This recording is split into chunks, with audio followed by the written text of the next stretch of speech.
এবং বাংলাদেশের সবাই মিলে আসলে এই কাজটা প্রথমে করার জন্য যে একটা নির্বাচন সংস্কার মেরামত এই সমস্ত কাজটা সবার হবে, বাংলাদেশ রাষ্ট্রটা সমস্ত মানুষের হবে। আমার কাছে মনে হয় জাফরুল্লাহ ভাই থাকলে আজকে যে এই সফল কথাটা তুলছিল যে নির্বাচনের কথা যারা বলে তাদের মনে হয় যে এনারা যেন সংস্কার চায় না, সংস্কারের কথাটা যারা বলে তাদেরকে যেন মনে হয় নির্বাচনটা পিছিয়ে দিতে চায়। জাফরুল্লাহ ভাই হলে সবাইকে হয় উনি তাদেরকে ডেকে নিয়ে আসতেন, অথবা জাফরুল্লাহ ভাই এদের কাছে চলে গিয়ে বলতেন যে আসলে আপনারা কি বলেন, এই জায়গাটার মধ্যে আসলে পার্থক্য আদৌ আছে কি, পার্থক্য থাকলে পার্থক্যটাকে কিভাবে কমাইতে হবে, পার্থক্য না থাকলে আসলে বলার ভঙ্গিটা কিভাবে পরিবর্তন করতে হবে, বাংলাদেশকে আসলে কিভাবে এক জায়গায় নিয়ে আসতে হবে। এবং বাংলাদেশের সবাই মিলে আসলে এই কাজটা প্রথমে করার জন্য যে একটা নির্বাচন সংস্কার মেরামত এই সমস্ত কাজটা সবার হবে, বাংলাদেশ রাষ্ট্রটা সমস্ত মানুষের হবে, এইটা করার জন্য আসলে কি করতে হবে সেই কাজটা আসলে করতে হবে। এবং আমি জানি যে ওনার কাছে আসলে আমরা যারা ছোটখাটো ফলকটার মতো মানুষ,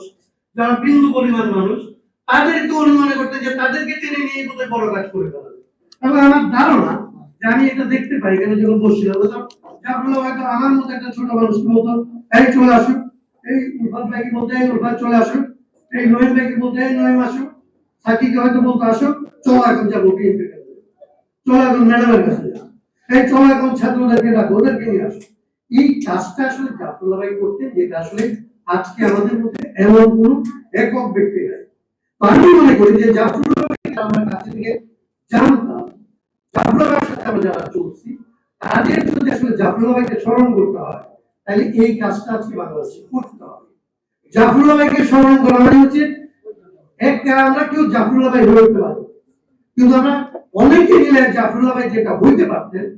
সেই কাজটা এক একটা মুহূর্তে দায়িত্ব আমরা নিতে পারি। এবং এই দায়িত্বটা নেওয়া হচ্ছে আসলে জাফরুল্লাহ ভাইকে স্মরণ করার সবচেয়ে ভালো পন্থা। এবং এই কাজটা আজকে বাংলাদেশের দরকার, আজকে দরকার যে বাংলাদেশে এমন একটা ফর্মুলা বের করা যে নির্বাচনের জন্য সংস্কারের জন্য নির্বাচন পিছিয়ে যাবে না, আবার নির্বাচন করে সংস্কারটা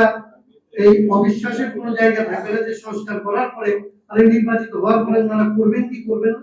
এইটার মধ্যে একটা ফর্মুলা বের করতে হবে। এটা সমঝোতার ফর্মুলা বের করতে হবে, আপোষের ফর্মুলা বের করতে হবে, কার্যকর সংস্কার এবং কার্যকর নির্বাচন এইটা করার যে কাজ, এইখানে আমরা যারা উপস্থিত হয়েছি তারা যদি এটা উপলব্ধি করি এবং তাদের মধ্যে থেকে কেউ কেউ যদি এই উদ্যোগটা নেন এবং সেইখানে যদি আমাদেরকে আসলে সাথে রাখেন তাহলে আমরা মনে করবো যে জাফরুল্লাহ ভাই যে কাজ করতে সেটার প্রতি আমরা কোনোভাবে হাঁটতে শুরু করছি, সেই কাজ আমাদের কেউ করবে এই আশাবাদ ব্যক্ত করি।